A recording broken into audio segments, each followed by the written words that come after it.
이 관악산의 아름다운 캠퍼스가 여러분들에게 전기를 드릴 겁니다. 엄청난 인재로 자라날 것으로 믿습니다. 저기 청 교수님 안 보고 있더라고요. 두 사이가 안 좋다는 게 들키면 그동안 획득한 경험이 이해할 수 있는 그런 인재들이 필요해졌습니다. 네. 죄송합니다. 어떡해, 나 열심히 했는데.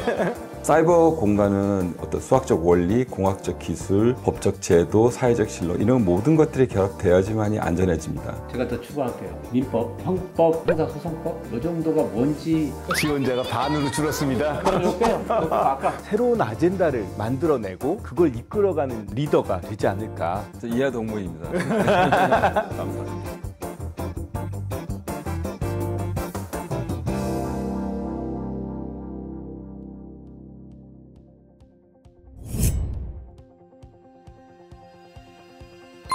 사이버 공간은 어떤 수학적 원리, 공학적 기술, 법적 제도, 사회적 신뢰 이런 모든 것들이 결합되어야지만이 안전해집니다. 우리가 이러한 것들을 모아서 어떤 융합형 인재를 만들려고 하는 것이 저희 정보보호 협동과정의 배경이 되겠습니다. 과학기술이 발달함에 따라서 현대 문명에서는 새로운 문제들을 계속 던져주고 있는데, 이런 새로운 문제들은 개별적인 학문으로서는 해결하기 힘든 문제들이 계속 나타나고 있습니다. 그래서 이제 새로운 문제에 대해서 적절한 해답을 찾을 수 있는 길은 여러 가지 학문이 함께 모여서 융합적인 연구를 통해서 해답을 찾는 협동 과정이 만들어지게 됐습니다. 정보보호 기술이 고도화되면서 한 학과의 커리큘럼만으로는 이것들을 포괄하기가 힘들어서 정보보호 학과라는 새로운 과정을 만들어서 정보보호에 필요한 기초들을 배울 수 있는 그런 과정이 필요하다 생각되어 저희가 만들게 되었습니다.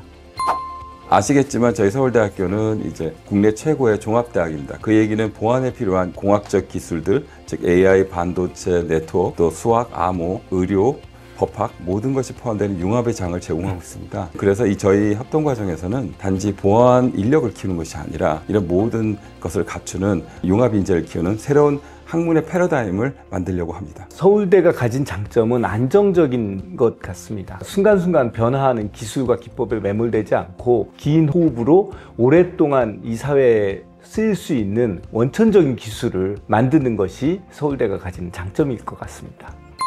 정보보호는 흔히들 기술적으로 정보를 보호한다, 프로텍트한다 이렇게 생각할 수 있는데, 사실은 정보보호는 사람과 사람의 문제고 결국 정보보호라는 것은 사회적인 문제라고 볼 수 있어요. 그렇기 때문에 반드시 정보보호에는 규범적인 고려가 들어가야 됩니다. 첫 번째 우리가 고려해야 될 것은 우리 사회에서 정보 데이터 이런 것들이 있는데 이거를 어느 정도 보호할 것인가에 대한 판단은 규범적인 판단을 하게 되고, 여기에 불가피하게 이제 제도적인 고려를 하게 되는 것이 첫 번째 문제이고, 두 번째는 우리가 정보 보호를 한다는 똑같은 목적을 달성함에 있어서도 기술적인 보호가 있을 수 있고 제도적인 보호가 있을 수 있습니다. 그래서 지술적인 보호와 제도적인 보호는 서로 보완하는 관계에 있어서 어느 정도의 기술을 가지고 어느 정도의 제도를 가지고 이걸 보호할 것인가의 문제이죠. 그래서 제도와 기술은 서로 계속 대화를 하면서 나가야 된다. 그래서 정보보호에서 법학이 왜 필요하냐가 아니라 정보보호에서 법학이 빠지면 안고가 없는 찐빵이다. 그래서 정보보호와 법학은 반드시 같이 얘기를 해야 되는 것이다. 제가 현장에서 일하면서 보지만 법하시는 분이 기술을 모르기 때문에 너무 지나치게 법에 편중되고, 또 기술하는 분들은 법이 어떤 상태인지 모르니까 너무 기술만 강조하는데요. 저희 서울대 협동 과정에 들어오면 기술자가 법을 배우고 법을 하시는 분들이 기술을 배우기 때문에 법과 기술이 잘 조화되는 개인정보 보호 기술들이 나올 거라고 저는 믿습니다. 사회가 고도화되고 기술 발전이 빨라지면서 기술과 법 제도 사이의 괴리가 좀 커지고 있는 것 같습니다. 기술이 만들어진 뒤에 그것을 배워서 법 제도를 만드는 것보다 기술이 발전한 단계에서 법 제도를 만드는 분과 기술을 만드는 분들이 같이 대화를 나누어서 융합된 형태의 어떤 제도를 만드는 것이 이제 필요한 시점이 아닌가 싶습니다. 제가 하나만 더 아까랑 연결되는 것인데, 정보를 자유롭게 활용하게 하면은 우리 사회에 여러 가지 효용이 증대하게 됩니다. 그런데 정보를 너무 자유롭게 하게 되면 인권이 좀 침해되는 면이 좀 있어서 항상 고민스러운 것은 어느 정도 자유롭게 정보를 유통시킬 것인가, 어느 정도 보호해 줄 것인가 하는 이러한 고민에 대한 대답은 법학적인 또는 어떤 사회적인 합의 이런 것이 매우 중요하다고 보고 있고, 그래서 역시 정보보호의 안건은 법학이다. 저희 융합의 장이거든요. 그 얘기는 뭐냐면 어떤 특정 기술에 깊이 파여 들어가서 그것만 공부하는 것이 아니기 때문에 여기 들어오면은 평소에 접하지 않은 새로운 분야를 많이 접하게 될 거거든요. 즉 호기심이 많은 학생이 필요합니다. 그래서 새로운 기술을 배우면서 목적을 달성해가는 그런 창의적인 학생, 호기심 많은 학생을 저는 원하고요. 저희 개인적으로는 새로운 문제에 대한 해결을 해주는 인재를 키우는 것이 목표이기 때문에 새로운 도전을 두려워하지 않고 용기 있게 나갈 수 있는 사람, 도전 정신을 가주라. 열정이 제일 중요할 것 같습니다. 어떤 것을 이루고 싶은 열망이 있으면 어려움이 있어도 헤쳐나갈 수 있는 거고요. 또한 한편으로는 좀 목표를 크게 잡았으면 좋겠습니다. 뭐 요즘 K-팝이라든지 K-무비들은 기대했던 것보다 훨씬 잘 세계적인 수준으로 이루고 있는데 우리 정보보호 분야가 세계 수준으로 도약할 단계인 것 같은데요. 학생들이 세계적인 수준의 연구자가 되겠다, 이런 포부를 가지고 노력을 하면 이룰 수 있을 것 같습니다. 그것이 바로 도전 정신인 것 같습니다.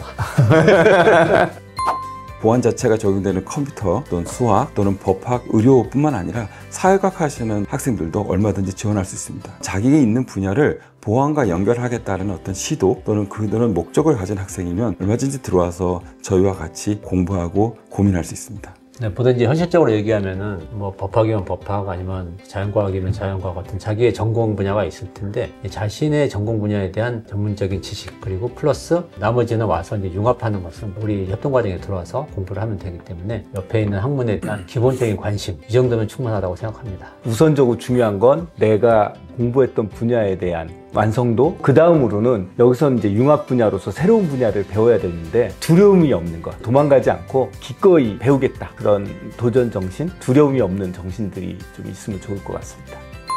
이게 요새는 컴퓨터하고 사이버 보안 이슈들 많아서 프로그래밍이라든지 기초적인 어떤 컴퓨터 지식을 좀 알고 오면 좀 편할 거고요. 그 외에는 다 여기 와서 새롭게 배우고 익숙해지면 금방 따라갈 수 있다고 저는 생각합니다. 법학적인 분야에 대해서는 법은 곧 상식이기 때문에 특별히 따로 공부하지 않으셔도 됩니다. 보시면은 모든 것을 가르쳐 드립니다. 수학의 경우에는 이렇게 기초적인 수학을 좀 보시면 좋을 텐데요. 기초적인 수학이라는 건 정수론, 선형대수, 그다음에 미적분학, 이런 학문들이 될 것 같습니다. 제가 더 추가할게요. 모든 것을 가르쳐 드리지만 혹시 법학적인 공부를 조금 더 하고 싶다 하는 생각이 들으시는 분은 민법, 그다음에 형법, 형사소송법, 이 정도가 뭔지 간단히만 알고 오셔도 됩니다. 지원자가 반으로 줄었습니다. 전혀 걱정하실 필요 없습니다. 왜냐하면 사회적 경험이나 문제의식을 가지고 오셔서 이 보안 문제 어떻게 적용할지 고민하시면 되는 거고요. 기술적인 건 어차피 다 모두 제로 베이스에서 새로 다 배울 거거든요. 그래서 걱정하지 마시고 보안에 대해서 관심 있으시면 얼마든지 지원하십시오. 당신이 나이가 많다고 생각하는 그 순간이 가장 젊은 때입니다. 나이보다 중요한 것은 경험인 것 같습니다. 그동안 획득한 경험이 정보보호라는 이 융합 학문을 할 때에는 다 도움이 되기 때문에 여러분들의 경험은 자산일 것입니다.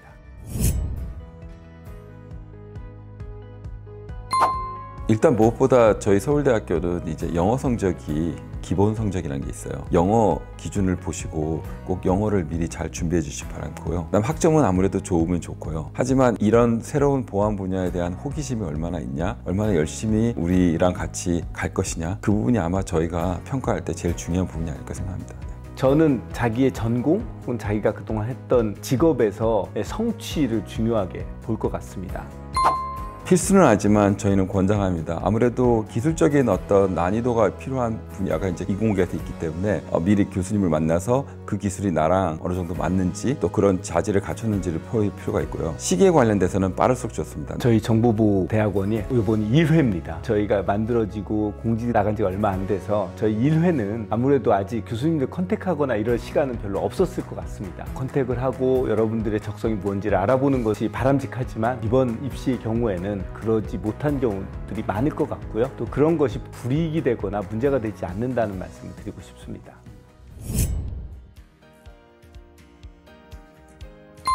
정보보호는 정말 진로는 무궁무진합니다. AI가 뜨면서 AI가 퍼지는 그런 모든 분야에 보안이 같이 따라갈 것입니다. AI가 스마트해질수록 보안은 더 중요해질 것이고요. 그래서 지금처럼 대학교, 연구소 외에도 금융기관, 국가기관, 여러 가지 군, 그 모든 분야에서 보안 인력을 필요하고 있고 저희 서울대학교가 이제 훌륭한 인재들을 양성해서 거기에 동참해서 그들과 같이 우리나라 정보보호 산업을 이끌 거라고 저는 생각합니다. 최근에도 여러 기사에서 해킹 혹은 정보 유출과 같은 사고들이 거의 매일 언론에 보도되고 있는데요. 이제 앞으로 이제 AI 분야 또 데이터 보호 분야 쪽으로 인력들의 수요가 커질 것 같고요. 정보 보호를 전공 적용을 하면 국내 여러 업체들뿐만 아니라 글로벌 업체들, 하이퍼스케일러들 이들이 특히 고급 인력들을 요청하고 있고요. 혹은 해외 연구소나 학교에서도 좋은 기회들이 있을 거라고 생각합니다. 두 분 말씀을 들어보면 정보보호가 광범위하게 넓어지는데 그런 모든 영역에서 법적 문제가 항상 생깁니다. 법률 문제를 지금은 이제 법률가들이 이것을 해결하고 있는데 기존의 법률가들이 정보에 관한 그 어떤 기술적인 지식이 없기 때문에 법률 문제를 적절하게 해결하지 못하는 그러한 경우가 되게 많습니다. 그래서 저희 협동 과정에 오셔가지고 기술에 관한 이해를 하게 된다면 법률 문제에 대해서 적절한 해결을 해줄 수 있다고 생각되고 그런 관점에서 저희 이제 법학 분야에서는 그런 인재를 키우는 것을 목표로 하고 있습니다. 현재 정보보호는 여러 국가기관에서 관심을 갖고 있습니다. 국정원, 과기정통부, 문화체육부, 산업자원부 모든 기관이 관심이 있어서 매년 그와 관련된 예산들이 나오고 있고요. 그 외에도 이제 애트리, 키사, 니아, 키스티 같은 공공기관에서도 매년 수많은 인재와 연구를 필요로 하고 있습니다. 그래서 지금 저희 학 과정에 들어간 교수님들은 지금 말한 이런 기관과 긴밀한 관계를 통해서 매년 수많은 프로젝트와 연구를 진행하고 있기 때문에 그 연구와 프로젝트에 참여할 수 있는 기회가 있고요. 삼성과 LG 같은 사업체들도 관심이 많기 때문에 산학협력 기회도 좀 많이 있고 당연히 장학금이라든지 여러 가지 연구에 필요한 비용을 다 제공받을 수 있습니다. 그러니까 조금 덧붙여 보면 그 교수님들의 연구소에 소속돼서 산학협력 과제들을 수행하다 보면 이론뿐만 아니라 실무에 대해서 접할 기회들도 많이 있을 것 같습니다. 또한 강점으로 생각할 수 있는 부분들이 서울대 교수님들은 해외 기관과의 협력들도 많거든요. 지난해에도 보면 학생들을 해외 연구기관 혹은 산업체에 인턴을 보내서 교육하는 기회들도 많았습니다. 마이크로소프트 리서치에 가서 인턴을 하기도 하고 엔비디아에 가 있는 학생도 있고요. 또 해외 대학 MIT나 스탠포드, 버클리 같은 대학에서 방문 연구 혹은 여름 인턴으로 가는 학생들도 많이 있습니다. 그런 기회들이 정보보호를 전공한 학생들한테 좋은 기회가 될 것이라고 보여집니다. 석사는 아무래도 실무자로서 목표를 하시는 분들이 오시면 좋고요. 석박통합 또는 박사는 이제 이 보안 문제의 어떤 근본적인 문제를 푼다든지 새로운 문제를 푸는 것에 관심 있는 학생이 좋습니다. 즉 석사는 주어진 문제를 잘 풀 수 있는 사람이 되고요. 박사는 어떤 문제가 있고 어떻게 그 문제를 풀어가는지부터 고민하는 사람들이 박사에 들어오시면 되고요. 모든 석사든 박사든 진로에 대해서는 항상 다양한 것이 준비되어 있기 때문에 와서 고민하시면 됩니다. 학문적으로 정보보호를 탐구하고 싶은 분에게는 석박통합 과정이 적절한데요. 또 한편으로는 정보보호에서 배워야 될 것들이 많이 있기 때문에 석사 과정을 하고 산업체 경험을 한 후에 박사를 진로로 다시 선택하는 것도 한 가지 옵션이 될 수 있다고 생각을 합니다.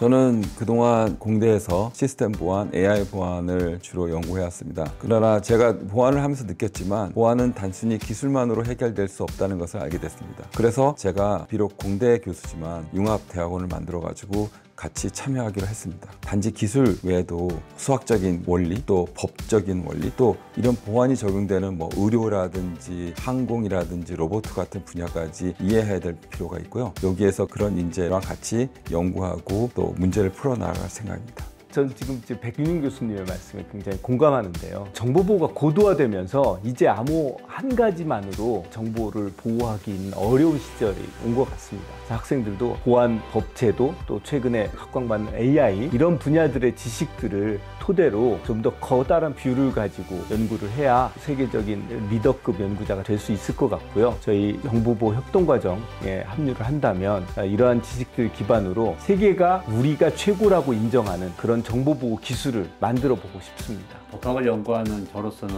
약간 다른 기대도 하고 있는데 정보보호에 관한 전문가를 키우는 것이 일차적인 목표이지만 정보보호 분야 또는 우리 사회 전반에 관한 리더를 키우는 것도 추구하고 있습니다. 현대사회에 오면서 과학기술이 발달하고 사회가 복잡해지고 그래서 우리 사회의 효과적인 지도자가 되기 좀 어려움이 있습니다. 그래서 자연과학적인 지식, 인문학적인 지식을 다 가지고 있는 그러한 분들이 우리 사회를 이끌어가는 지도자가 되는 것이 필요하고 앞으로는 아마 점점 갈수록 그것이 필수적인 소양이 될 것이라고 생각돼서 우리 과정을 통해서 교육을 받으신 분들이 앞으로 우리 사회를 이끄는 지도자가 되기를 기대하고 그러한 인재로 자라날 수 있도록 노력할 의사가 충분하고 그렇게 준비되고 있습니다. 마지막으로 제가 드리고 싶은 말씀은 Dream High, 우리가 패스트 팔로워에서 퍼스트 무버로 이제 바꾸고 있다고 얘기를 하는데요. 정보 보호도 이제까지 패스트 팔로워에서 퍼스트 무버로 가기 위해서 새로운 기술, 우리만의 어떤 원천 기술을 만들 시대가 필요하고요. 저는 그걸 넘어서 아젠다 세팅도 우리가 해야 되는 일이 아닌가 생각을 합니다. 이제까지는 미국이나 선진국들이 가져왔던 아젠다에 맞춰서 그 문제에 맞춰서 우리가 같이 공부하고 쫓아갔었는데 우리가 조금 더 넓은 시야를 가진 인재를 양성을 하면